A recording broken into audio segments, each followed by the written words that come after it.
बच्चों, तो आज हम लोग स्टार्ट करेंगे वेव का लेक्चर नंबर 5। लास्ट लेक्चर में हम लोगों ने वेव की एनर्जी के बारे में पढ़ा था, किस तरीके से काइनेटिक एनर्जी और पोटेंशियल एनर्जी आगे वेव में ट्रेवल करती थी वो पढ़ा था, डिस्टरबेंस कैसे ट्रेवल करता था और टोटल एनर्जी के बारे में पढ़ा था। ठीक है, तो आज हम लोग वेव के पावर के बारे में पढ़ेंगे, इंटेंसिटी के बारे में पढ़ेंगे, और अगर दो वेव या दो से ज़्यादा वेव एक दूसरे के ऊपर इंटरफेयर कर रही होंगी तो इंटरफेरेंस करने के बाद में उनमें किस तरीके के फिनोमिना होंगे, उनकी इंटेंसिटी किस तरीके से चेंज हो रही होगी या उनमें फेस डिफरेंस कैसे आ रहा होगा, इन सब से रिलेटेड कुछ चीज़ें देखेंगे। ठीक है, तो सबसे पहले तो हम लोग वेव की पावर के बारे में देखते हैं। ध्यान देते बेटा, मान लेते हैं power of a wave on string.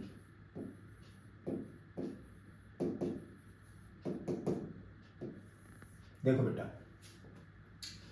अपने को ये पता है कि ये जो वेव की जो total energy per unit length निकाली थी वो आई थी अपने पास में mu times of A square omega square v cos square omega t minus का के एक्स। ये जो आई थी वो टोटल एनर्जी थी, sorry A square omega square cos square omega t minus k x, ये एनर्जी आई थी, टोटल एनर्जी। यहाँ तक बात क्लियर है।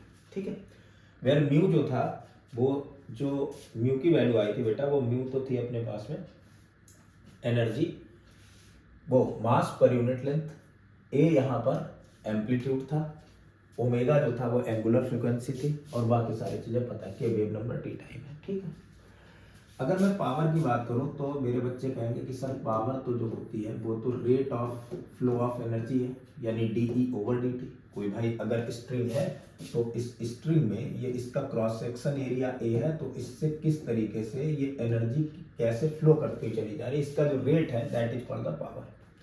तो पावर जो है बेटा वो D E over d T है। अब अगर इसी चीज को मैं लिखना चाहूं तो क्या मैं ऐसे लिख सकता हूं, D E over d x into D x over d T. मेरे बच्चे कहेंगे सर बिल्कुल सही बात है, हम लोग इस तरीके से लिख सकते हैं। तो अगर बालक ये बात ऐसे लिखी है तो D E over d x की तो वैल्यू अपने को पहले से ही पता ही है, तो ये वैल्यू उठा करके आप पुट की तो आगे mu times of A square omega square cos square omega t minus का के एक्स, यही तो बना। बात कर रहे हैं D x over d T की, तो मेरे बच्चे बताओ D x over d T क्या है। डी एक्स मतलब, अब मान लो ये वाली जो वेव थी वो इतनी, ये इतना चला, ये डी एक्स है, टी टाइम में चली है, तो D x over d T is the velocity of the wave. तो इसकी जगह तो वेलोसिटी लिखेंगे, सो पावर आ जाएगी mu a square omega square v cos square omega t minus का के एक्स, ये आ गई पावर। ठीक है, यहां तक कोई दिक्कत नहीं है। अब समझो जरा ध्यान दो, अगर मैं इस पावर को बोलूं तो ये जो पावर है बेटा, इस पावर को अगर निकालना हो तो किसी इंस्टेंट पर हम लोग कैलकुलेट नहीं कर सकते, कैलकुलेशंस में इसको हम नहीं रख सकते, क्योंकि ये जो पावर आई है बेटा इंस्टेंटेनियस पावर है। ये जो पावर है वो कैसी है, इंस्टेंटेनियस पावर है। और अगर ये इंस्टेंटेनियस पावर है तो मुझे क्या करना पड़ेगा, इसकी एवरेज वैल्यू को कैलकुलेट करना पड़ेगा। तो अपन लोग इसकी एवरेज वैल्यू कैलकुलेट करेंगे। तो ध्यान देना, एवरेज वैल्यू क्या होगी समझो। जैसे मैं एवरेज वैल्यू की बात करता हूं तो मुझे पता है कि साइन स्क्वायर थीटा की जो एवरेज वैल्यू होती है वो तो बेटा 1/2 होती है। ऐसे ही कॉस स्क्वायर थीटा की जो एवरेज वैल्यू होगी वो भी 1/2 होगी, और साइन थीटा कॉस थीटा की तो एवरेज वैल्यू 0 होती थी। तो यहाँ पर बालक दिया cos square omega t minus k x, तो इसकी जो एवरेज वैल्यू आ जाएगी वो आ जाएगी 1/2, यानी पावर की जो एवरेज वैल्यू होगी, so average value of the power is 1/2 times of mu amplitude का square omega square into v. ये तो एक पावर का फॉर्मूला आ गया अपने पास में, कोई दिक्कत नहीं। अब अच्छा एक काम करते हैं, ये तो पावर का एक फॉर्मूला है, अगर मैं म्यू को कुछ किसी टर्म में तोड़ना चाहूं तो लिख सकता हूं। मुझे पता है कि म्यू जो था बेटा वो मास पर यूनिट लेंथ था, mu is defined as the mass per unit length, और मास को तो मैं लिख सकता हूं वॉल्यूम इनटू डेंसिटी, और वॉल्यूम होता है एरिया। अच्छा, एरिया यहाँ पर ए नहीं, मैं एस से रिप्रेजेंट कर रहा हूं क्योंकि इधर एम्पलीट्यूड बेटा दे रखा है ए, ठीक है। तो इसे लिख लिया s into length l into rho upon में l से तो l कैंसिल हो गया और म्यू की वैल्यू तो आ गई area into density. So average power आ जाएगी अपने पास में 1/2, म्यू की जगह लिख दिया मैंने एरिया इंटू डेंसिटी इंटू ए square into omega square into v, ये बन गया एवरेज पावर, इतनी बन गई। अच्छा बेटा एक टर्म में और इसे मैं ब्रेक कर सकता हूं, मैं अगर ओमेगा स्क्वायर को लिखना चाहूं तो ओमेगा स्क्वायर बच्चे इस तरीके से लिखेंगे 2 पाई इंटू फ्रीक्वेंसी, तो यानी कि एवरेज पावर को मैं एक तरीके से और लिख सकता हूँ 1/2 into S into rho into amplitude का स्क्वायर, ओमेगा को तो लिखा 2 पाई एफ का whole square into b. So average power is 1/2 s rho a square 4 pi square f square times of b. 2 से तो ये 2 कैंसिल हो गया, देन एवरेज पावर आ गई अपने पास में 2 pi square f square rho s a square times of b, ये तो आ गई एवरेज पावर। मेरे ख्याल से बच्चों को ये बात समझ में आ गई होगी। अच्छा ये तो एक तरीका था कि हम एवरेज पावर इस तरीके से कैलकुलेट कर सकते हैं पावर के डेफिनेशन से, rate of flow of energy से। एक और अपने पास में तरीका जो मुझे ज्यादा बेहतर लगता है क्योंकि वहां पर थोड़ा सा स्ट्रिंग का कॉन्सेप्ट यूज हो रहा होगा, समझते जरा कैसे, ध्यान दो। मान लो कि ये कोई ऐसे स्ट्रिंग है, ऐसे ये स्ट्रिंग है और इस स्ट्रिंग में यहां पर कोई पार्टिकल है, इस पार्टिकल की तो वेलोसिटी होगी बेटा ऊपर की तरफ बीपी, ये ऊपर की तरफ एक वेलोसिटी हो गई। अच्छा जब ये पार्टिकल ऊपर की तरफ जा रहा होगा तो स्ट्रिंग इस पार्टिकल को नीचे की तरफ खींचने की कोशिश कर रही होगी ड्यू टू टेंसाइल स्ट्रेंथ। अच्छा टेंसाइल स्ट्रेंथ की बात अगर हम करेंगे तो ये तो एक इलास्टिक बिहेवियर की वजह से होता है स्ट्रिंग के, यानी इधर की तरफ इसमें मान लिया इस पार्टिकल पर टेंशन लग रही टी। तो अब इस पार्टिकल की अगर मैं पावर लिखूंगा एक इसकी, तो पावर तो आ जाएगा भाई, पर यूनिट लेंथ लिखनी है तो अपने को यहाँ के जितने पार्टिकल्स होंगे उन पर अगर पावर लिखूंगा तो वो क्या होना चाहिए, फोर्स इंटू वेलोसिटी। पावर तो स्केलर क्वांटिटी थी और वो तो वैल्यू आनी चाहिए एफ डॉट वी, एफ यहाँ पर टेंशन, यानी मैं लिखूंगा टी डॉट में बी। या मैं लेट कर ले रहा हूं कि इस पॉइंट पर जो स्लोप है, इस पॉइंट पर जो स्लोप है वो स्लोप तो है बच्चे थीटा। अगर ये एंगल थीटा है तो ये वाला भी एंगल क्या हो गया थीटा। तो मैं टी को अगर लिखना चाहूं तो टी को तो मैं कंपोनेंट्स में ऐसे ब्रेक कर सकता हूं, ये जो टेंशन है इसकी वेक्टर फॉर्म अगर मैं लिखूं तो ये लिख सकता हूं इधर की तरफ, देखो इसका एक कंपोनेंट इस तरफ आएगा वो होगा अपने पास में टी साइन थीटा और एक तो इधर आएगा वो होगा T cos theta. Cos theta वाला नेगेटिव एक्स डायरेक्शन में तो यहां लिखूंगा मैं माइनस का टी कॉस थीटा आई कैप, और ये वाला भी नेगेटिव डायरेक्शन में तो माइनस का टी साइन थीटा जे कैप। ये तो हो गई टेंशन की वेक्टर फॉर्म। वेलोसिटी की अगर बात कर रहा हूं, वेलोसिटी ऑफ द पार्टिकल, ये तो अपवर्ड डायरेक्शन में, तो वेलोसिटी ऑफ द पार्टिकल इससे मैं लिखूंगा ऐसे लिख देता हूं, velocity of the particle direction हो गई जे कैप।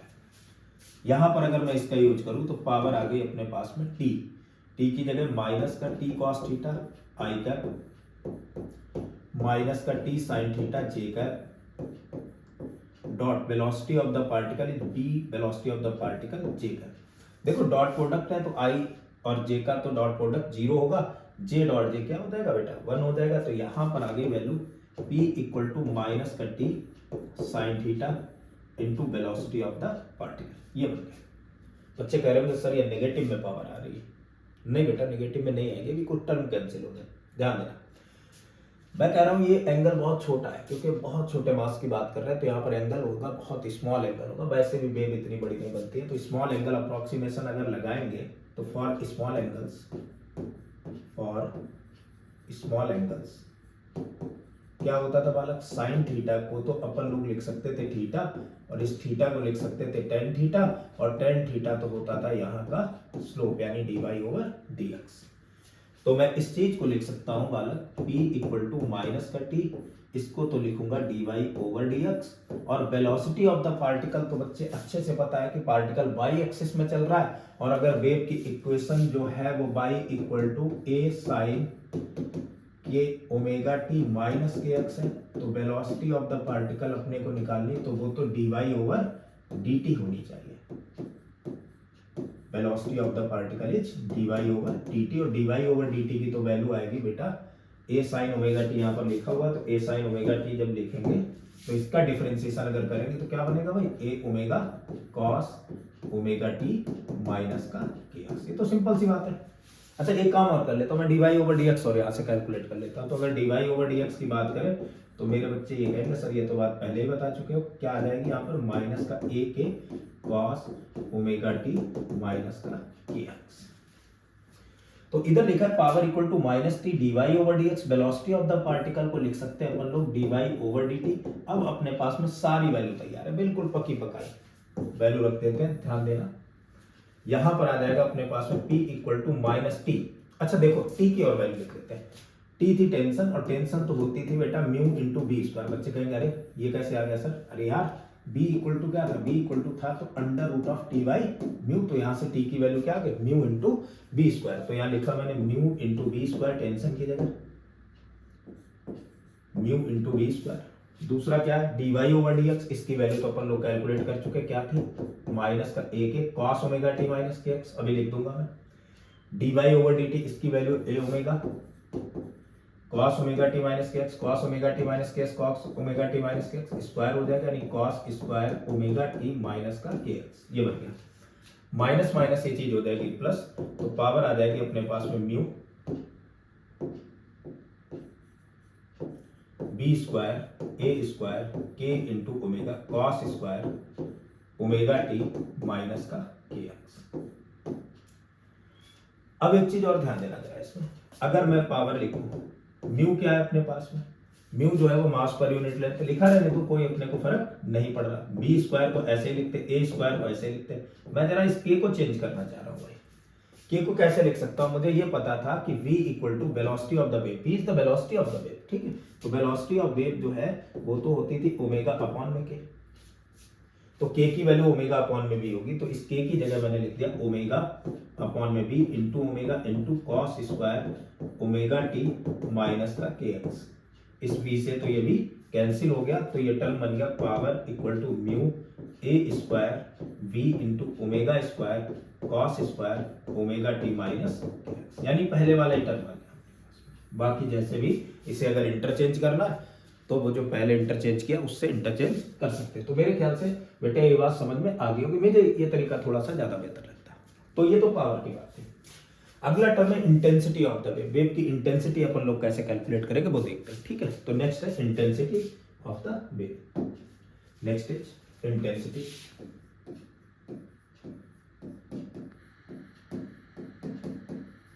Of wave. देखो बेटा इंटेंसिटी क्या होती है, इंटेंसिटी बेसिकली होती है energy per unit area per unit time is called intensity. Energy falls per unit area per unit time is called intensity. तो energy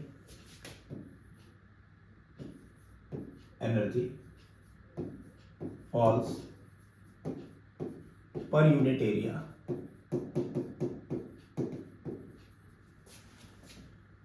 per unit time is called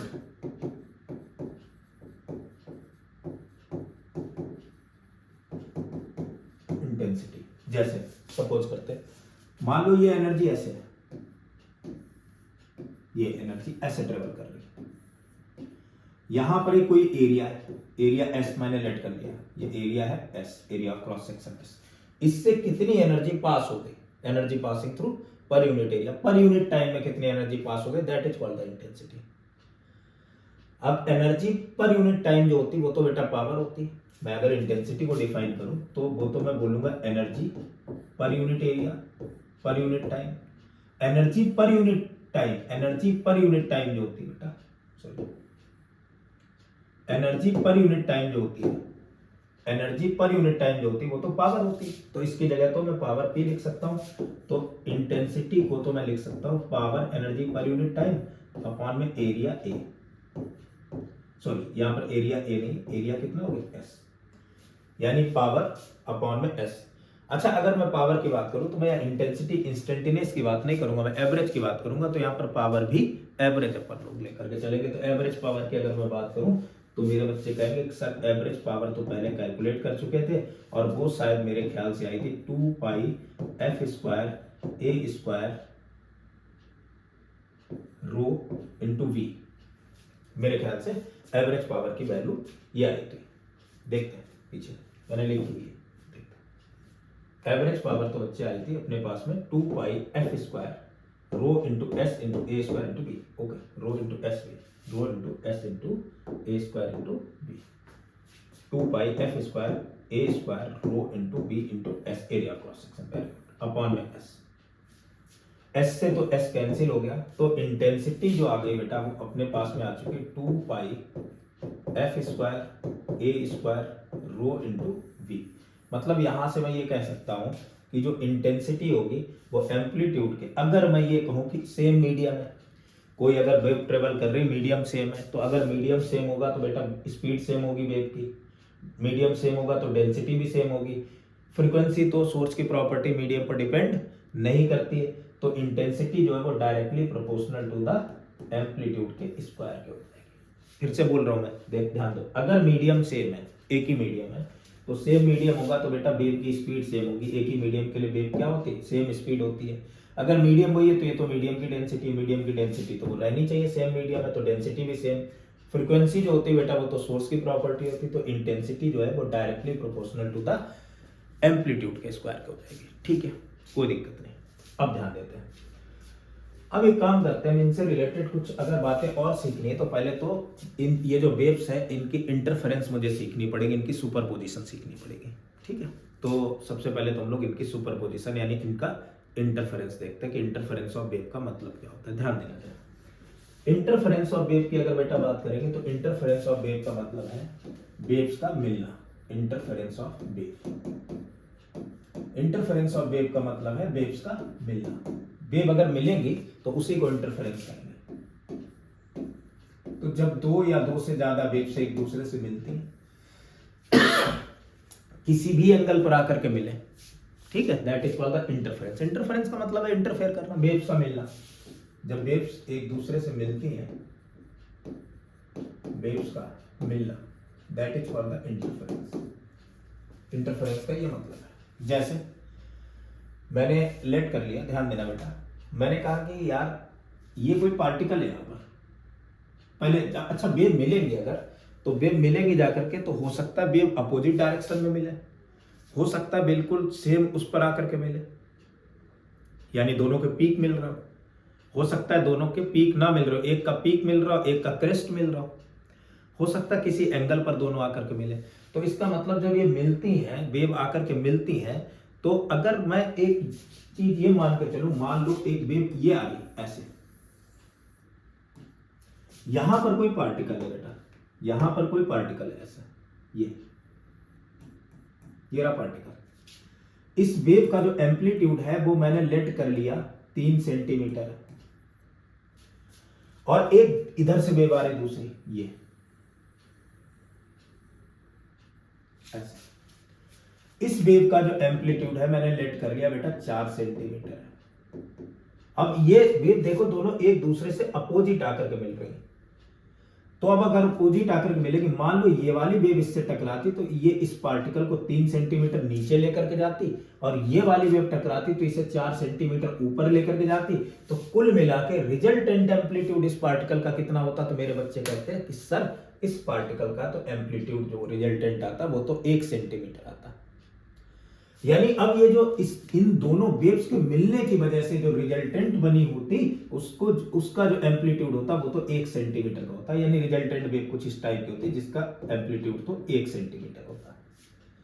अगर यहीं पर ऐसा हो रहा होता कि ये पार्टिकल ऐसे करके यहां पर कोई, मैं ऐसे पार्टिकल एज्यूम कर रहा हूं, ऐसा है नहीं, अगर मान लो कोई पार्टिकल यहां पर ऐसा होता इस तरीके से, और एक ये वेव आती और इसका तो एम्पलीट्यूड है 3 सेंटीमीटर, दूसरी वेव बेटा इधर से आ रही होती और ये भी इधर से ही मिलती है आकर के, सेम फेस में मिलते हैं आकर के दोनों, इसका एम्पलीट्यूड है 4 सेंटीमीटर। अब ये तो इसे 3 सेंटीमीटर ले जाने की कोशिश करती ये इसे 4 और ले जाने की कोशिश करती, तो ये जो रिजल्टेंट बनती उसके एम्पलीट्यूड थोड़े से बढ़ जाते और उसका एम्पलीट्यूड हो जाता 7 सेंटीमीटर।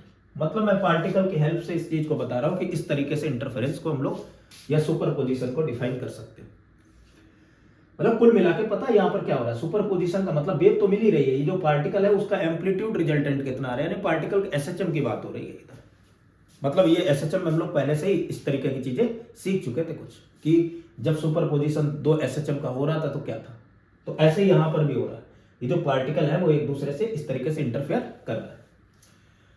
अब अगर मान लो किसी एंगल पर आकर 3 और 4 90 डिग्री पर मिलते तो रिजल्टेंट आ जाता 5 सेंटीमीटर, मतलब वेक्टर सम करना होता। तो सुपरपोजिशन जो था वो क्या था, वेक्टर सम था। एक बार और उस चीज को देख लेते, फिर हम लोग वेव्स के बारे में बात करेंगे कि इसका इंटरफेरेंस का मतलब क्या है, समझो, ध्यान देते बेटा।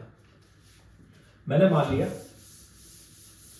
कि अब तो यहां पर बात हो रही पार्टिकल का रिजल्टेंट एसएचएम कितना होगा, उससे जो वेव बनेगी, तो मैं एक पार्टिकल का एसएचएम की इक्वेशन लिखूंगा और दूसरे की भी लिख ही दे रहा हूं। एक वेव है, उसके पार्टिकल के एसएचएम की इक्वेशन मैंने लेट कर ली, y1 है और उसकी वैल्यू तो a1 sin ओमेगा टी है।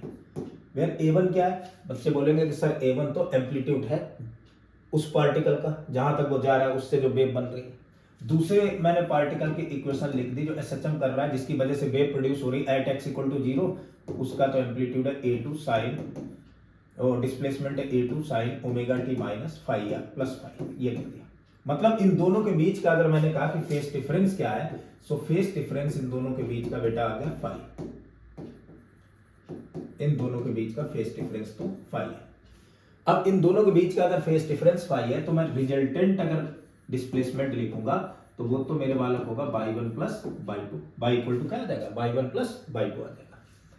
अब अगर मैं देखूं तो y इक्वल टू तो है y1 plus y2, then y equal to y1 की जगह मैं लिखूंगा a sin omega t plus y2 की जगह मैं लिखूंगा a2 sin omega t plus phi.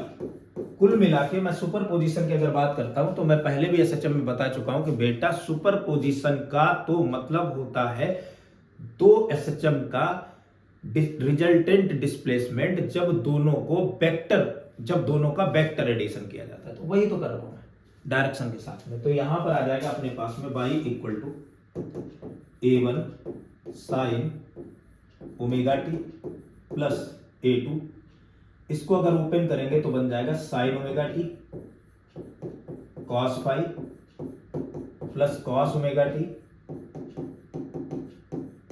sin phi, यानी sin a प्लस बी का फॉर्मूला होता है। देन y इक्वल टू आ गया अपने पास में a1 sin omega t plus a2 sin omega t cos phi plus a2 cos omega t sin phi, ये बन जाएगा। ध्यान देना बेटा, तो अगर इसे मैं सॉल्व करूं आगे तो y इक्वल टू बना, देखना sin ओमेगा टी वाले टर्म एक साथ लिख लूंगा तो बन जाएगा a1 plus a2 cos phi sin omega t, और दूसरा जो टर्म बना है वो a2 sin phi cos omega t, ये टर्म बन गया a1 plus a2 cos phi sin omega t, और दूसरा टर्म आ गया a2 sin phi cos omega t. मैं कुछ लेट करे ले रहा हूं, ये बात मैं एसएचएम में भी बता चुका हूं और पहले अब भी बता रहा हूं कि इसे मैंने लेट किया, इसे मैंने कुछ लेट कर लिया, ये बात आगे पता लग जाएगी बेटा कि ये क्यों किया था। मैंने इसे लेट किया a sin theta, sorry a cos theta, इसे मैंने लेट कर लिया a cos थीटा, यानी a cos थीटा है a1 plus a2 cos phi, और a sin थीटा तो है a2 sin फाई।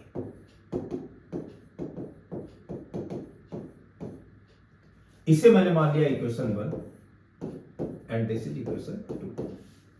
अगर मैं ये बात बोलूं कि मुझे इक्वेशन 1 और 2 का स्क्वायर करके ऐड करना है, यानी 1 का स्क्वायर प्लस 2 का स्क्वायर करना और दोनों को ऐड करना, तो स्क्वायर करके ऐड करेंगे तो a square sine square theta plus a square cos square theta equal to, इसका स्क्वायर करके अगर अपन लोग ऐड करेंगे तो बन जाएगा a2 square sine square phi plus a1 square plus a2 square cos square phi plus 2a1 a2 cos phi.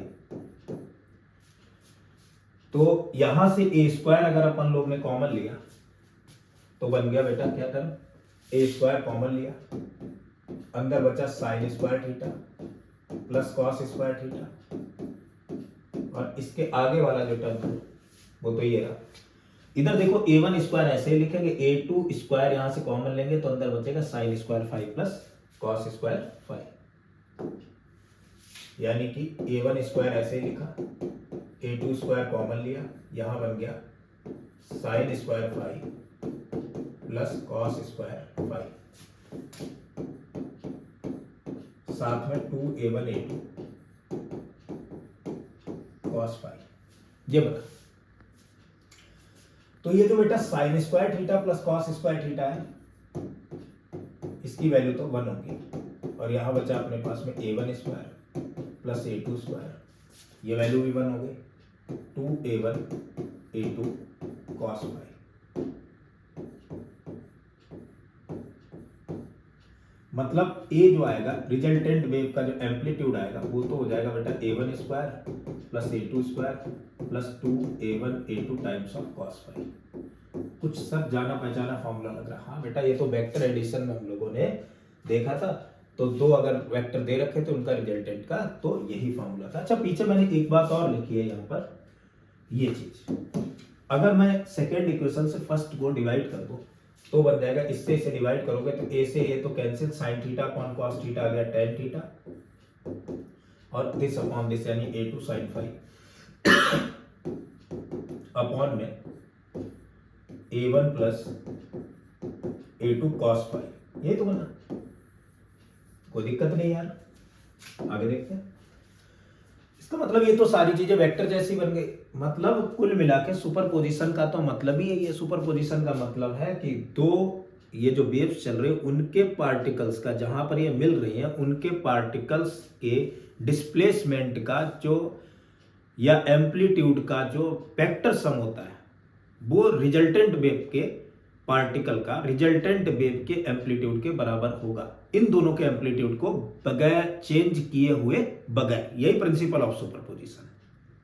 अब बात आ रही वेव के इंटरफेरेंस की, तो वेव का इंटरफेरेंस है कि वेव्स का मिलना, केवल मिल कैसे रही, किस एंगल पर आकर के मिल रही, ये डिपेंड करेगा कि ये इंटरफेरेंस है किस टाइप का।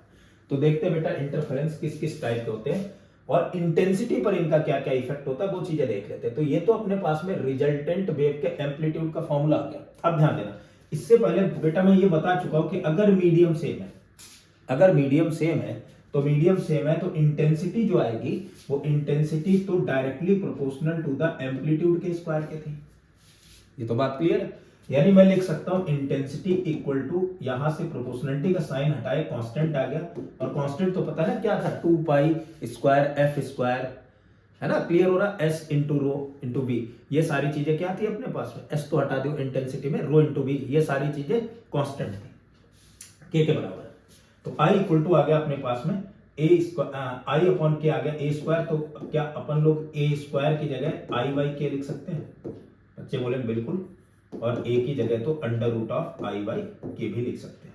ठीक है, मैं इस चीज का इधर यूज कर रहा हूं जरा। तो अगर मैं इसका स्क्वायर कर दूंगा तो आ जाएगा A square equal to a1 square plus a2 square plus 2a1 a2 cos of 5। अगर ए स्क्वायर की बात कर रहा हूं तो क्या ए स्क्वायर की जगह आई वाई के लिख सकते हैं? बच्चे कहेंगे हाँ सर बिल्कुल, आई वाई के तो लिख ही सकते हैं। तो ये रिजल्टेंट वेव की इंटेंसिटी आ गई, resultant intensity.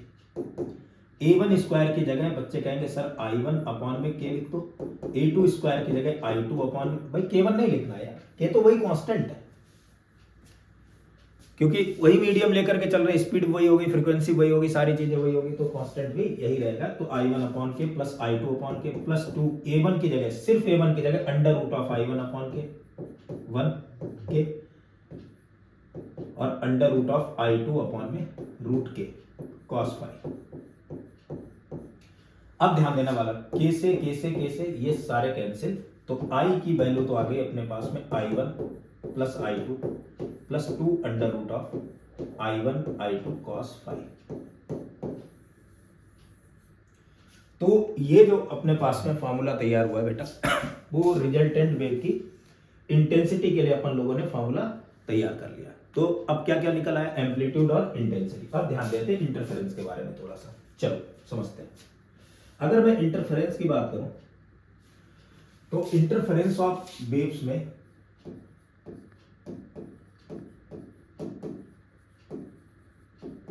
Interference of waves. इसमें जो वेव्स आएंगी वो दो तरीके के सोर्सेस से आएंगी। मान लो कोई ऐसे सोर्सेस है जिनकी जो फ्रीक्वेंसी है, एंगुलर फ्रीक्वेंसी ओमेगा, वो सेम नहीं है, तो ऐसे सोर्सेस को हम लोग कहते हैं इनकोहेरेंट सोर्सेस। और जिनकी एंगुलर फ्रीक्वेंसी अगर सेम है तो उन सोर्सेस को कहते हैं कोहेरेंट सोर्सेस। तो सबसे पहले तो हम बात करेंगे कोहेरेंट सोर्सेस क्या होते हैं। तो coherent source are those in which देखो, फ्रीक्वेंसी तो सोर्स की प्रॉपर्टी है। जब सोर्स ऐसे वाइब्रेट करेगा उसी फ्रीक्वेंसी से पूरी की पूरी वेव, वैसी पार्टिकल सारे वाइब्रेट करते हुए चले जाएंगे। तो कोहेरेंट सोर्सेस आर दोज जिनकी फ्रीक्वेंसी क्या होगी, सेम, यानी एंगुलर फ्रीक्वेंसी भी क्या होगी, same. Are those which have same angular frequency, same angular frequency. और बात कर रहे हैं इनकोहेरेंट सोर्सेस की।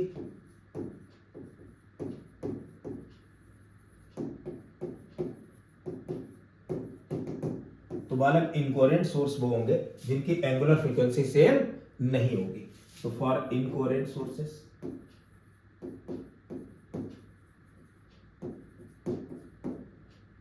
एंगुलर फ्रीक्वेंसी इज डिफरेंट होगी।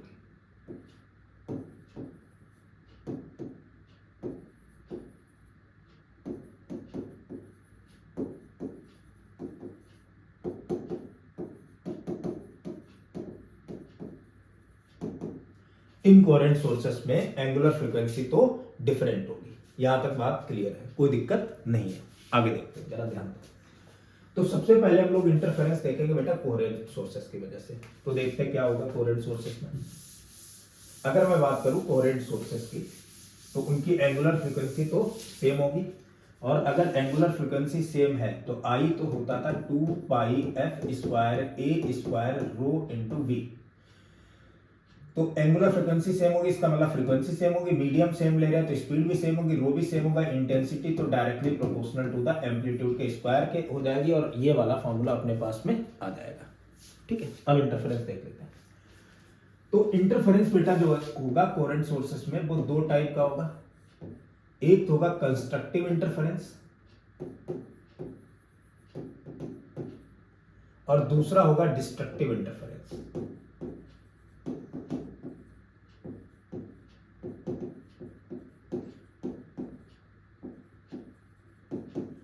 कंस्ट्रक्टिव इंटरफेरेंस क्या होगा? कंस्ट्रक्टिव इंटरफेरेंस होगा, अभी मैंने बताया कि जब वेव जो है वो सेम बिल्कुल फेस में आकर के मिलेंगी, ऐसे टाइप के इंटरफेरेंस को हम लोग कहते हैं कंस्ट्रक्टिव इंटरफेरेंस।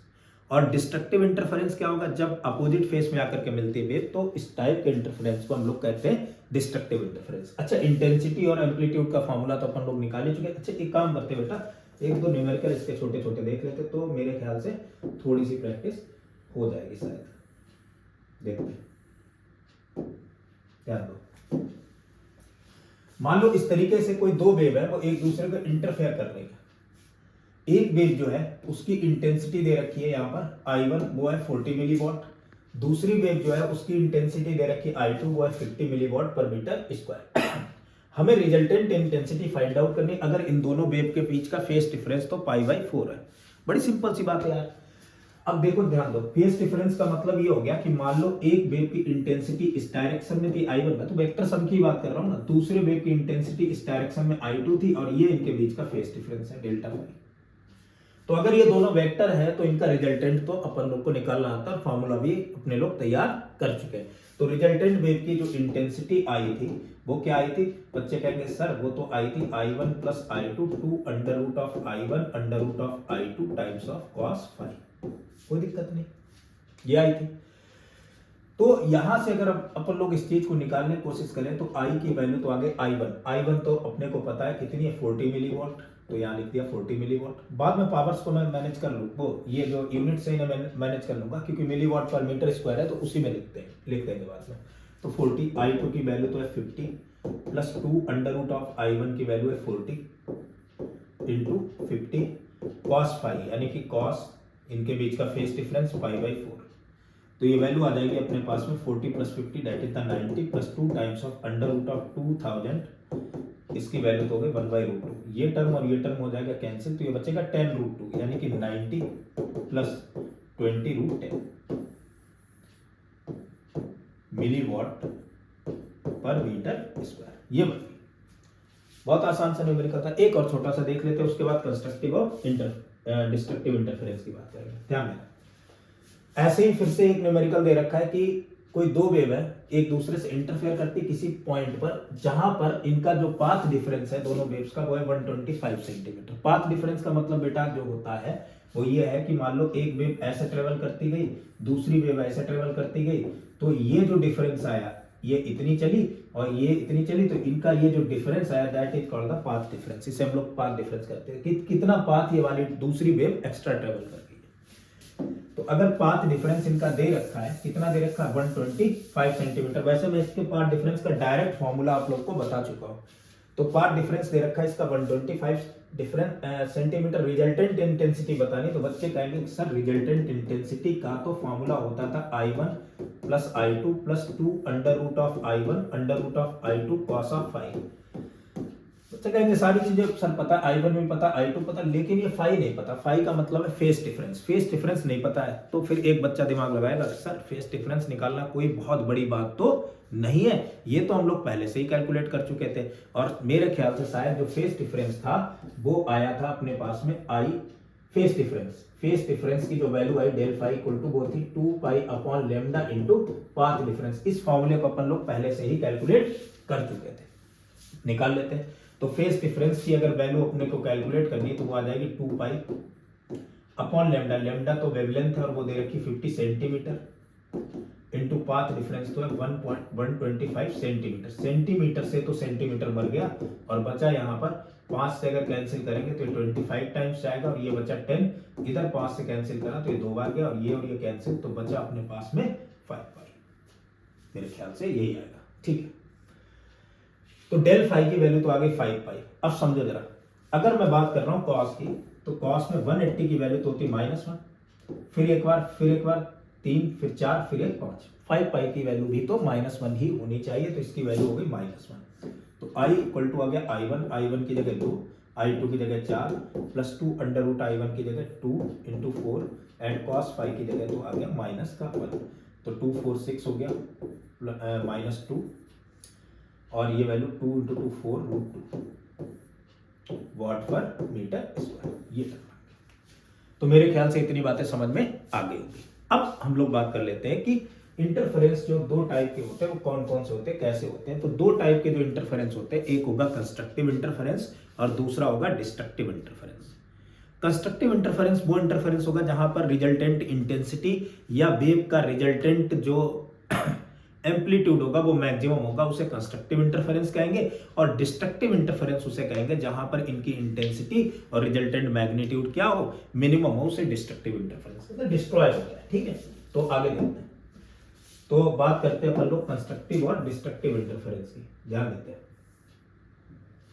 दो तरीके का इंटरफेरेंस होता है, एक तो है बेटा कंस्ट्रक्टिव इंटरफेरेंस और दूसरा तो है डिस्ट्रक्टिव इंटरफेरेंस। कंस्ट्रक्टिव इंटरफेरेंस वो है जहां पर वेव सेम एम्पलीट्यूड के आकर के मिलेंगे, जिनका रिजल्टेंट एम्पलीट्यूड और रिजल्टेंट इंटेंसिटी कैसी होगी, मैक्सिमम। जहां पर अभी आगे देखो, इसको पूरा मैं क्या नाम एक्सप्लेन करूंगा, लेकिन अभी रफली ऐसे देख लेते हैं। तो कंस्ट्रक्टिव इंटरफेरेंस का मतलब है कि जहां पर इंटेंसिटी रिजल्टेंट इंटेंसिटी मैक्सिमम हो और रिजल्टेंट एम्पलीट्यूड भी मैक्सिमम हो। और बात करेंगे डिस्ट्रक्टिव इंटरफेरेंस की, तो यहाँ पर रिजल्टेंट इंटेंसिटी जो है वो मिनिमम होनी चाहिए और रिजल्टेंट एम्पलीट्यूड भी कैसा होना चाहिए, मिनिमम। कोई दिक्कत नहीं, ध्यान देना जरा। मैंने अगर एम्पलीट्यूड के फॉर्मूले देखे थे, एम्पलीट्यूड का जो फॉर्मूला बनाया था वो एम्पलीट्यूड का तो फॉर्मूला था √A1 स्क्वायर रिजल्टेंट एम्पलीट्यूड का A2 square plus 2A1 A2 cos phi, यही तो था बेटा। अब ये जो रिजल्टेंट एम्पलीट्यूड का फॉर्मूला आ गया वो है अपने पास में A1 square plus A2 square plus 2A1 A2 times of cos phi. मैं कहूं कि ये रिजल्टेंट एम्पलीट्यूड मैक्सिमम होना चाहिए, और अगर ये रिजल्टेंट एम्पलीट्यूड मैं कहूं मैक्सिमम होना चाहिए, तो क्या उसके लिए cos फाई की वैल्यू मैक्सिमम नहीं होनी चाहिए? तो मेरे बच्चे कहेंगे कि हाँ सर बिल्कुल cos फाई की वैल्यू तो मैक्सिमम ही होनी चाहिए। तो इसका मतलब for maximum amplitude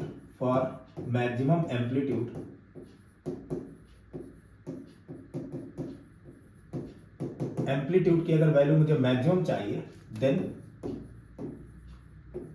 cos phi should be max. cos phi की वैल्यू भी क्या होनी चाहिए, मैक्सिमम होनी चाहिए। और cos phi की तो मैक्सिमम वैल्यू यार बच्चे पता थी कि cos phi की तो वैल्यू +1 और -1 के बीच में लाई करती है, तो मैक्सिमम वैल्यू तो cos की +1 हुआ करती। तो यानी कि ये cos phi should be equal to +1, ये होना चाहिए। अब मेरे बच्चे कहेंगे सर मुझे तो पता है कि cos phi की +1 वैल्यू तो 0 डिग्री में होती, तो क्या यार 0 डिग्री में ही होती ना, केवल 0 डिग्री में नहीं होती। cos phi की तो वैल्यू जो मैक्सिमम होती है वो केवल 0 डिग्री में नहीं होती, यानी फाई की वैल्यू मैं लेकर के चलूंगा तो फाई की वैल्यू या तो 0 डिग्री, 0 डिग्री में भी वैल्यू इसकी 1 होती, या हो 2 पाई, या हो 4 पाई, या हो 6 पाई, या मैं कहूं जनरली ये 2n पाई होना चाहिए। कैसे यार, देखो समझो, मैं ऐसे करके क्वाड्रेंट बनाते रहूं, यहां पर 0 डिग्री है, यहां पर 90 है, 90 मींस π/2, यहां पर हो गया पाई, यहां 3π/2 और यहां फिर से हो गया 2 पाई। तो 0 पर cos की वैल्यू 1, अगेन फिर इधर आए फिर से 1, फिर 2 पाई और घूमे यानी 4 पाई आए फिर से 1, फिर 2 पाई और घूमे यानी कि 6 पाई आए फिर से 1, 2n पाई पर भी 1। तो जनरली अगर अपन लोग देख करके चलेंगे तो cos की जो वैल्यू होगी वो जनरल सॉल्यूशन जो है वो कितना होगा 2n पाई, इस पर वैल्यू आएगी 1। यानी कि फॉर मैक्सिमम इंटेंसिटी या for constructive interference phi should be equal to the 2n pi. यानी मैं लिख सकता हूं यहां पर फाई की वैल्यू जो होनी चाहिए कंस्ट्रक्टिव इंटरफेरेंस के लिए इन सब के बराबर होनी चाहिए, मतलब या तो 0 हो या 2 पाई हो या 4 पाई हो या 6 पाई हो या 2n पाई हो, ठीक है, कंस्ट्रक्टिव इंटरफेरेंस के लिए। तो जैसे ही मैं इसकी वैल्यू देखूंगा तो फॉर दिस ये जो फाई होना चाहिए वो तो होना चाहिए 0 हो या 2 पाई हो या 4 पाई हो या 6 पाई हो या तो 2n पाई हो।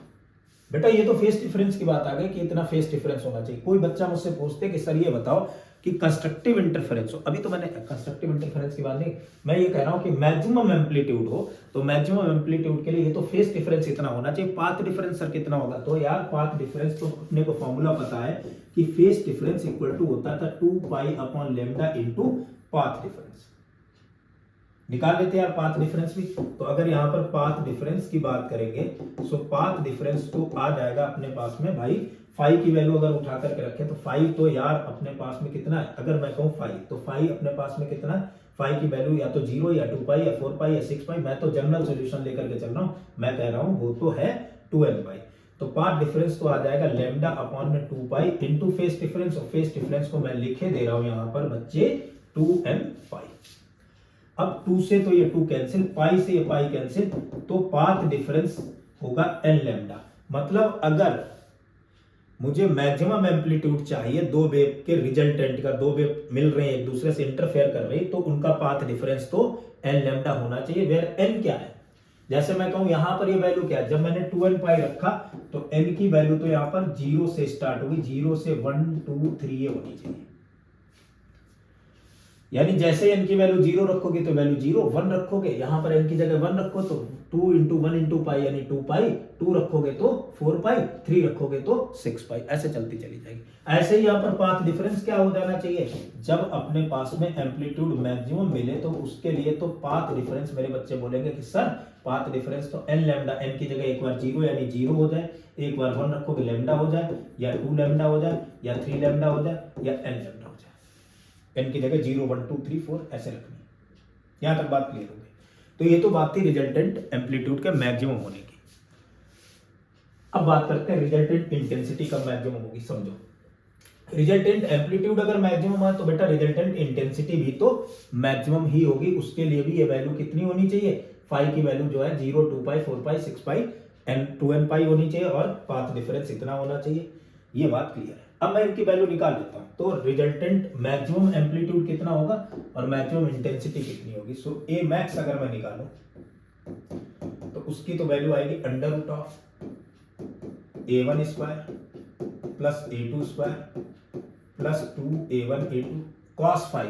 cos फाई की वैल्यू क्या होनी चाहिए थी, डिफाइन किया था, cos फाई की वैल्यू तो 1 होनी चाहिए, 1 पर ही तो 2 पाई 0 और 2n पाई आता था, तो इसकी वैल्यू तो हो गई 1। तो यहाँ पर a मैक्स जो अपने को मिला है वो a मैक्स की तो वैल्यू आ गई बच्चे a1 प्लस a2 का होल स्क्वायर का रूट, यानी a मैक्स की तो वैल्यू आ गई ए मैक्स की वैल्यू हो गई A1 प्लस A2, ये ए मैक्स हो गया।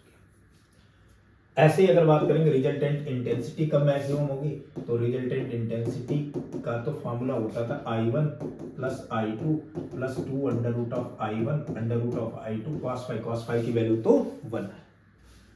मैं बच्चों से कहूंगा कि ये बताओ बालक, क्या मैं इसे ऐसे नहीं लिख सकता हूं इस चीज को, अंडर रूट ऑफ I1 का square plus under root of I2 का square plus 2 times of under root of I1 under root of I2। बच्चे कहेंगे बिल्कुल सर, क्यों नहीं लिख सकते हो, और अगर इसे ऐसे लिखा है तो ये हो गया a square plus b square plus 2ab। तो रिजल्टेंट इंटेंसिटी, जो मैक्सिमम रिजल्टेंट इंटेंसिटी आई, वो तो आ गई अपने पास में under root of I1 plus under root of I2 का होल स्क्वायर, ये बन गया। अब अगर मैं बात करूं कि कंस्ट्रक्टिव इंटरफेरेंस क्या है, तो बच्चों कंस्ट्रक्टिव इंटरफेरेंस वो है जहां पर एम्पलीट्यूड क्या होगा, मैक्सिमम, जहां पर इंटेंसिटी क्या होगी, मैक्सिमम, और जहां पर जो दो वेव मिल रहे हैं उनके बीच का जो फेस डिफरेंस है वो या तो 0 होगा या 2 पाई होगा या 4 पाई होगा। तो यार 0, 2 पाई, 4 पाई का मतलब ही है एक ही फेस में मिलना, यानी कि जब दो वेव एक दूसरे से सेम फेस में आकर के मिलेंगी तब जो इंटरफेरेंस होगा वो तो होगा कंस्ट्रक्टिव, और जब दो वेव एक दूसरे से अपोजिट फेस में आकर के मिलेंगी तब जो इंटरफेरेंस होगा वो तो बेटा होगा डिस्ट्रक्टिव इंटरफेरेंस। जैसे अगर मैं कंस्ट्रक्टिव इंटरफेरेंस की बात करूं, आप लोगों से पूछूं कि कंस्ट्रक्टिव इंटरफेरेंस क्या है, तो मेरे बच्चों का जवाब होगा जब दो वेव, जैसे मैंने मान ली एक वेव ये है, दूसरी वेव भी ये है, अब अगर ये दोनों वेव ऐसे मिल रही हैं, इसका एम्पलीट्यूड है 3, इसका एम्पलीट्यूड है 4, अब दोनों के देखो क्रेस्ट क्रेस्ट मिल रहे हैं, ट्रफ ट्रफ मिल रहे हैं, तो जो रिजल्टिंग वेव बनेगी वो तो यार कुछ इस टाइप की बनेगी, ये 3 और 4 7, 3 और 4 7, यानी जब सारी की सारी चीजें सेम फेस में आकर के मिलेंगी तो इस टाइप के जो इंटरफेरेंस होगा that is called the constructive interference, उसे कंस्ट्रक्टिव इंटरफेरेंस कहेंगे। यानी अपन लोग अगर बात करें कंस्ट्रक्टिव इंटरफेरेंस का मतलब क्या है, तो बच्चे बोलेंगे सर कंस्ट्रक्टिव इंटरफेरेंस का मतलब है कि जब दो वेव एक दूसरे से मिलती हैं, उनका एम्पलीट्यूड मैक्सिमम होता है तो कंस्ट्रक्टिव इंटरफेरेंस होता है, उनकी इंटेंसिटी मैक्सिमम होती है तो कंस्ट्रक्टिव इंटरफेरेंस होता है, जब वो दोनों वेव सेम फेस डिफरेंस पर मिलती है, उनके बीच का वो सेम फेस में मिलती है, यानी उनके बीच का फेस डिफरेंस अगर 0 होता है तो भी वो कंस्ट्रक्टिव इंटरफेरेंस होता है। ऐसे अगर बात करेंगे अपन लोग मिनिमम वैल्यू कब होगी इसकी, तब देख लेते हैं, उसके बाद फिर डिफाइन और आगे चीजें करते हैं। तो अगर मुझे चाहिए कि एम्पलीट्यूड की वैल्यू मिनिमम हो, तो फॉर ए मिनिमम, तो ए मिनिमम के लिए यार क्या होना चाहिए, ए मिनिमम के लिए कॉस की वैल्यू भी क्या होनी चाहिए, minimum, cos phi should be minimum.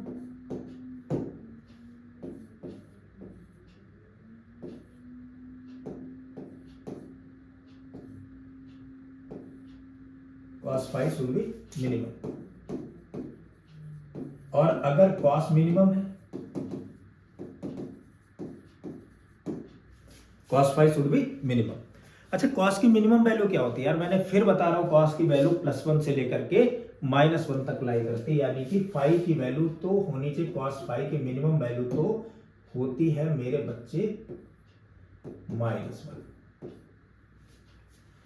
अभी -1 कहां होती समझो, cos ये फाई की वैल्यू तो -1 होती है, यहां पर होता है 0 डिग्री, इधर π/2, इधर पाई, इधर 3π/2 और इधर फिर से 2 पाई चले, इधर वैल्यू होती है बेटा cos की 1, इधर 0, इधर -1, इधर 0, फिर से 1, तो -1 तो पाई पर है, केवल पाई पर नहीं, यहां से यहां एक बार पाई पर है, फिर पाई और पाई 2 पाई घूमे यानी 3 पाई पर है, फिर 2 पाई और घूमे यानी 5 पाई पर है, फिर 7 पाई पर है, इस तरीके से ऑड नंबर्स पर होती है, यानी फाई की तो वैल्यू होनी चाहिए इसके लिए या तो पाई हो, या 3 पाई हो, या 5 पाई हो, या 7 पाई हो, या फिर 2n+1 पाई हो, ये जनरल सॉल्यूशन। अब बात आ रही 2n+1 पाई क्यों रखा, n की वैल्यू कहां से स्टार्ट करें, तो n की वैल्यू तो स्टार्ट होगी 0 1 2 3, यहां से देखो n की जगह अगर 0 रखोगे तो ये वैल्यू होगी पाई, जैसे 1 रखोगे ये वैल्यू होगी 2 पाई 3 पाई, जैसे 2 रखोगे वैल्यू क्या होगी 5 पाई, इस तरीके से चलिए। तो कुल मिला के अगर हम बात करेंगे फेस डिफरेंस और पाथ डिफरेंस इसकी, तो फेस डिफरेंस क्या होना चाहिए मिनिमम इंटेंसिटी के लिए, वो होना चाहिए जनरली पाई, 3 पाई, 5 पाई, 7 पाई, 2n+1 पाई, ये होना चाहिए। ऐसे ही बच्चे पूछेंगे कि सर पाथ डिफरेंस क्या होना चाहिए, तो मैं बताऊंगा कि पाथ डिफरेंस जो होता है वो तो होता था बेटा phase difference into lambda upon में 2 पाई। कोई दिक्कत नहीं, तो फाई की जगह तो मैंने लिख दिया 2n+1 times of pi into lambda upon में 2 पाई। पाई से तो पाई कैंसिल हो गया और वैल्यू आ गई अपने पास में λ/2 टाइम्स ऑफ 2n+1। ये होना चाहिए पाथ डिफरेंस। n की वैल्यू कहां से स्टार्ट करेंगे बेटा, 0 से। तो अगर n की वैल्यू 0 रखोगे तो आ जाएगी λ/2। तो यानी कि पाथ डिफरेंस अगर हम कहें मिनिमम, वो पाथ डिफरेंस क्यों, अगर एम्पलीट्यूड मिनिमम होना चाहिए या इंटेंसिटी मिनिमम होनी चाहिए, उसके लिए पाथ डिफरेंस होगा वो कितना होना चाहिए, या तो λ/2 हो या 3λ/2 हो या फिर 5λ/2 हो या फिर 2n+1 टाइम्स ऑफ λ/2। ये बात हो गई। ऐसे इंटरफेरेंस को बेटा हम लोग कहते हैं डिस्ट्रक्टिव इंटरफेरेंस। यहां पर एम्पलीट्यूड की वैल्यू क्या होती है, मिनिमम होती है, और इंटेंसिटी की वैल्यू क्या होती है, मिनिमम होती है। समझो जरा, मैं इनकी वैल्यू मिनिमम निकाल करके भी देख लेता हूं, ध्यान देना। मैं अगर मिनिमम वैल्यू निकालूं तो ए मिनिमम की वैल्यू क्या होनी चाहिए, तो ए मिनिमम की वैल्यू तो आएगी बेटा √(a1² + a2² + 2a1a2), और cos⁡φ की तो वैल्यू मिनिमम के लिए -1 होनी चाहिए, तो यहां पर हो जाएगा माइनस, और ये माइनस जैसे ही हुआ तो ए मिनिमम की तो वैल्यू मेरे बच्चे कहेंगे ये तो a - b का होल स्क्वायर है, तो रूट हट जाएगा, स्क्वायर हटेगा, क्या बचेगी a1 - a2। सिमिलरली इंटेंसिटी की भी वैल्यू, जो रिजल्टेंट मिनिमम इंटेंसिटी आएगी उसकी भी वैल्यू आ जाएगी, और वो कितनी आ जाएगी, अभी थोड़ी देर पहले वहां पर √(i1 + i2) था, यहाँ पर √(i1 - i2) का होल स्क्वायर हो जाएगा। ये तो मिनिमम इंटेंसिटी बन गई। और ऐसा जो इंटरफेरेंस था वो कैसा हो गया, डिस्ट्रक्टिव। डिस्ट्रक्टिव का मतलब है एक दूसरे से अपोजिट, यानी कि जिनके बीच का फेस डिफरेंस कितना हो, पाई हो या 3 पाई हो, ऐसे आकर के मिले। एक अगर 3 सेंटीमीटर ऊपर लेकर के जा रहा है तो दूसरा कितने पर लेकर के जाए, 4, तो रिजल्टेंट आना चाहिए 1 सेंटीमीटर। मतलब अगर मैं डिस्ट्रक्टिव इंटरफेरेंस की बात करूं तो मेरे बच्चे कहेंगे कि सर डिस्ट्रक्टिव इंटरफेरेंस वो होना चाहिए जिसमें दो वेव मिल तो रही है लेकिन अपोजिट फेस में मिल रहे हैं, वो डिस्ट्रक्टिव इंटरफेरेंस है। जिसमें दो वेव मिल तो रही है लेकिन उनकी इंटेंसिटी जो है, रिजल्टेंट इंटेंसिटी मिनिमम है, वो डिस्ट्रक्टिव इंटरफेरेंस है। इनका रिजल्टेंट एम्पलीट्यूड मिनिमम है, वो डिस्ट्रक्टिव इंटरफेरेंस है। जिनमें जो फेस डिफरेंस आ रहा है वो 2n+1 टाइम्स ऑफ पाई आ रहा है, इनकी वैल्यू 0 से स्टार्ट करो, वो डिस्ट्रक्टिव इंटरफेरेंस है। और जिनमें पाथ डिफरेंस जो है वो 2n+1 λ/2 आ रहा है, वो भी डिस्ट्रक्टिव इंटरफेरेंस है। चलो, अब अगर हम लोग बात करें यहां पर कि किस तरीके से वेव मिल रही होगी, मान लो मैंने 2 वेव बना दी। एक तो वेव अपने पास में ये रही, दूसरी वेव जो है मैंने बनाई वो ये है। तो इसकी मैंने कहा इंटेंसिटी 3 है बेटा, वो एम्पलीट्यूड 3 है, इसका एम्पलीट्यूड 4 है। तो जब इसका क्रेस्ट है तब इसका ट्रफ है। मतलब ये पार्टिकल दोनों जब एक ही टाइम पर, एक ही इंस्टेंट पे देखेंगे, ये दोनों पार्टिकल अपोजिट फेस में, ये वाले पार्टिकल अपोजिट फेस में, ये अपोजिट फेस में, ये अपोजिट फेस में। तो इससे जो रिजल्टेंट बनेगी, ये तो 4 इधर धक्का देने की कोशिश करेगा, 3 इधर की तरफ करेगा, तो इससे जो रिजल्टेंट वेव बनेगी वो तो यार कुछ ऐसी बनेगी जिसका रिजल्टेंट एम्पलीट्यूड 4 - 3 यानी 1 सेंटीमीटर होगा, a1 - a2। तो ऐसा जो इंटरफेरेंस हुआ, उस टाइप के इंटरफेरेंस को अपन लोग ने नाम दिया बेटा डिस्ट्रक्टिव इंटरफेरेंस। चलो आगे बढ़ते हैं, एक बार इसे थोड़ा सा और ध्यान से देख लेते हैं कि क्या है डिस्ट्रक्टिव इंटरफेरेंस, समझते हैं। एक तरफ मैं लिखे दे रहा हूं कंस्ट्रक्टिव इंटरफेरेंस,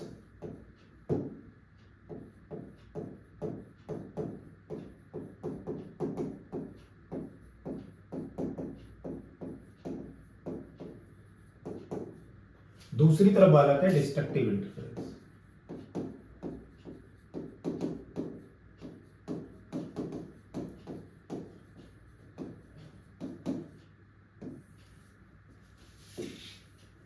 एक है कंस्ट्रक्टिव, दूसरा है डिस्ट्रक्टिव। कंस्ट्रक्टिव इंटरफेरेंस के लिए दोनों वेव्स जो मिलेंगे उनके बीच का फेस डिफरेंस होना चाहिए 0 या 2 पाई, या मैं कहूं जनरली 2n पाई होना चाहिए। डिस्ट्रक्टिव के लिए अगर बात करेंगे तो यहां फेस डिफरेंस होना चाहिए पाई, 3 पाई, 5 पाई या 2n+1 टाइम्स ऑफ पाई।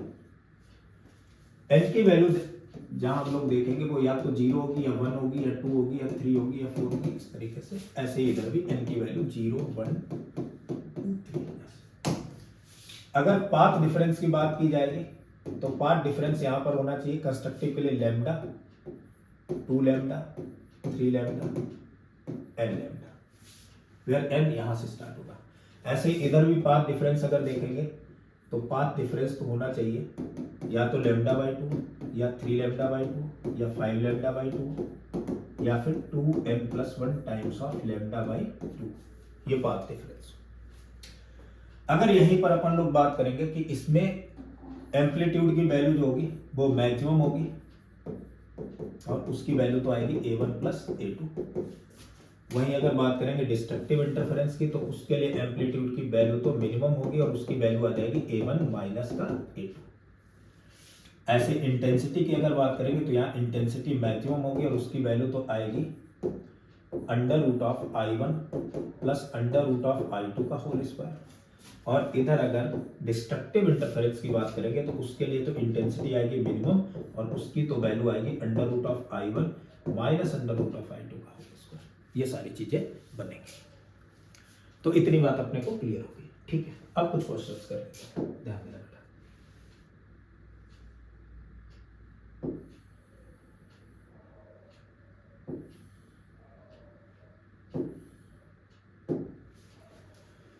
मान लिया ये अपने पास में सपोज यहाँ कोई सोर्स है, सोर्स मतलब मैंने कह दिया साउंड का कोई सोर्स है, इसने आवाज लगाई और इसने आवाज लगाई तो वेव देखो दो तरीके, ये कोई रूम है ऐसे, इस रूम में ये छत है, इधर कोई डिटेक्टर है जिसे आवाज को सुनना है, यहाँ ईयर है, ह्यूमन ईयर। यहां से सोर्स से डिटेक्टर के बीच की सीधी सीधी जो लेंथ है वो है 120 सेंटीमीटर और ये जो सीलिंग है छत की हाइट है 25। आवाज दो तरीके से जा रही है, दो तरीके कौन से, एक तो ये साउंड जो है यहां से यहां डायरेक्ट पहुंच रहा है और दूसरा साउंड को इधर से इधर जाने का तरीका ये है कि इससे टकराए, टकराने के बाद में इसके पास में पहुंचे, ये दूसरा तरीका। तो अब इसमें यह पूछा गया है कि किन किन वेवलेंथ के लिए ये जो साउंड वेव है वो कंस्ट्रक्टिवली इंटरफेयर करेंगे। कंस्ट्रक्टिवली मतलब कि इनके बीच का जो फेस डिफरेंस आएगा या पाथ डिफरेंस आएगा, फेस डिफरेंस तो होना चाहिए 0, 2π, 4π यानी 2n π और पाथ डिफरेंस होना चाहिए पाई, वो लैम्डा, 2λ, 3λ यानी कि nλ के बराबर होना चाहिए। किन किन वेवलेंथ के लिए ऐसा करेगा, चलो निकालते हैं, ध्यान देना। अब पहले तो बात आ रही है इनका पाथ डिफरेंस अगर निकाल ले तो काम बन जाए, क्योंकि फेस डिफरेंस वैसे नहीं कैलकुलेट कर सकते, पाथ नहीं फेस डिफरेंस में निकाल सकते हैं, वैसे पाथ डिफरेंस निकालना मेरे ख्याल में ज्यादा आसान रहेगा। चलो पाथ डिफरेंस निकालते हैं। एक तो ये है कि ये पाथ है, एक वेव ऐसे ट्रेवल कर रही है यहां से, एक वेव तो ये ट्रेवल करती हुई जा रही है और दूसरी वेव इधर से ऐसे ट्रेवल करती हुई जाएगी और इधर से ऐसी चली जाएगी, दोनों यहां पर आकर के मिल जाएंगे, इंटरफेरेंस हो जाएगा।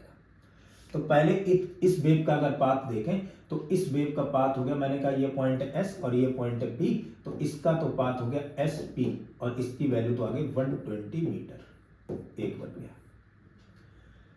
ऐसे ही मैं अगर कहूं इस वेव का पाथ बताओ तो इस वेव का तो पाथ मेरे बच्चे कहेंगे कि सर यहां से यहां तक की लेंथ प्लस यहां से यहां तक की लेंथ, इसे पॉइंट नाम दे दिया मैंने R, तो इसकी तो वैल्यू आ जाएगी SR। अगर मैं निकालूं तो SR की तो वैल्यू आएगी √, ये वैल्यू हो गई 60, ये हो गई 25, इनका स्क्वायर करेंगे यानी 60 का स्क्वायर प्लस 25 का स्क्वायर और 60 का स्क्वायर तो मेरे ख्याल से 3600, 25 का स्क्वायर तो 625 आ जाएगा।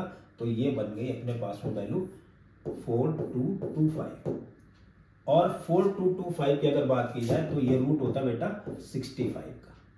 तो ये वाली लेंथ आई, टोटल लेंथ यहां से यहां तक हो जाएगी 2 टाइम्स ऑफ SR यानी 2 टाइम्स ऑफ 65 यानी 130 मीटर।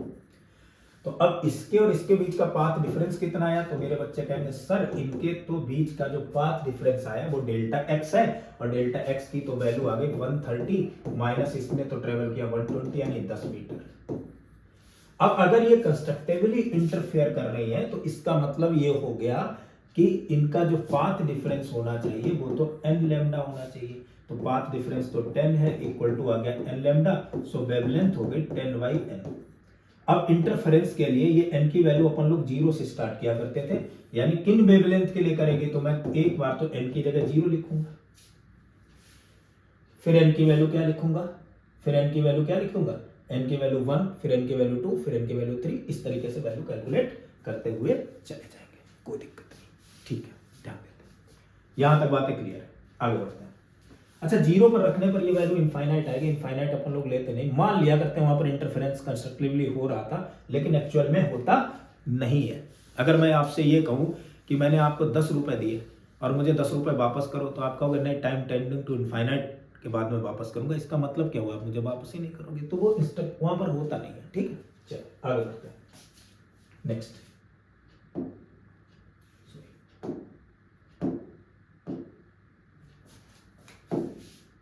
एक और न्यूमेरिकल डेटा देख लेते हैं।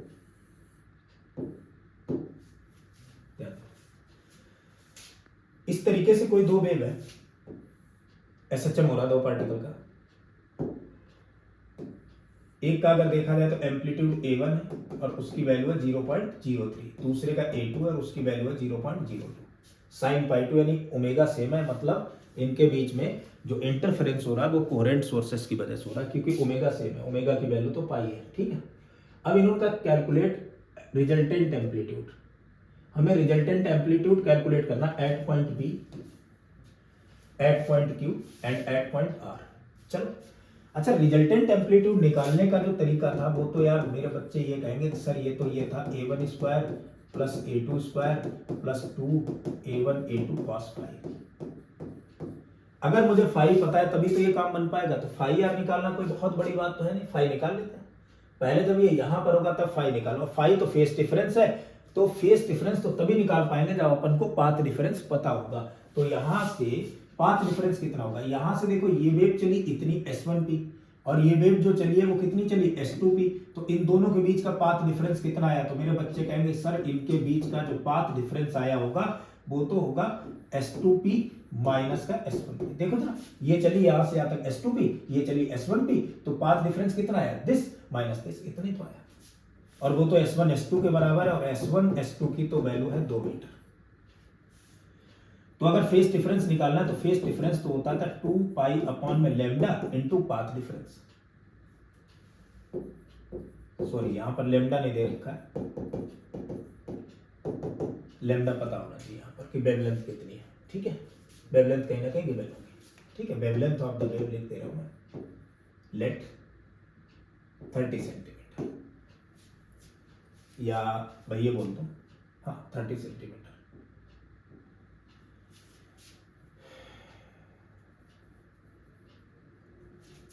3 मीटर मान लो, 300 सेंटीमीटर। अब आंसर सही है।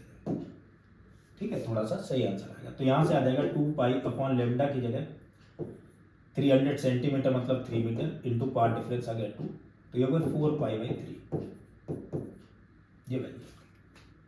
अब यहां पर उठा करके वैल्यू हम लोग पुट करेंगे तो आ जाएगा under root of A1 square की वैल्यू है 0.03 यानी 3 इंटू 10 की पावर माइनस A1 स्क्वायर 9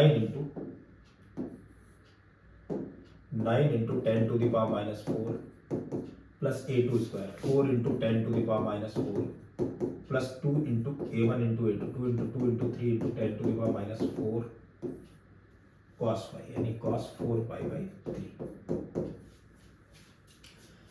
यहां पर अगर अपन लोग cos 4 बाई 3 की वैल्यू निकालेंगे तो बेटा वो बनेगी, देखना 4 pi by 3 4 pi by 3 4 pi by 3 4 pi means 180 by 3 means 60 60 4 that 240 240 means 180 plus 60 degree after cos यहाँ पर नेगेटिव होगा यानी कि cos 60 माइनस 1/2, ये वैल्यू हो गई माइनस 1/2। तो यहाँ से a की वैल्यू आ गई 10 के पावर माइनस 2 तो बाहर आ जाएगा, अंदर बचेगा 9 एंड 4 13 प्लस 2 माइनस 1 2 से 2 कैंसिल 2 3 जा 6 वो भी माइनस 13 माइनस 6 यानी 7 तो रूट 7 और 10 टू द पावर माइनस 2 ये।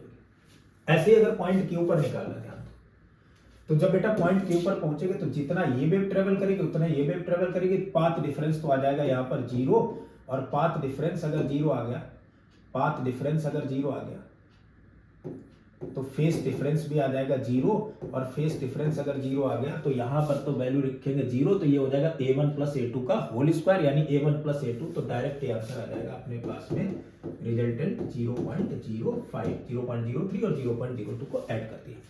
ऐसे इस पॉइंट पर निकालेंगे तो S2R minus S1R minus S2R ये भी 2 मीटर आएगी, तब भी आंसर अपना यही आएगा। तो मेरे ख्याल से बेटा ये सारी बातें अभी अपने को क्लियर हो गई होगी।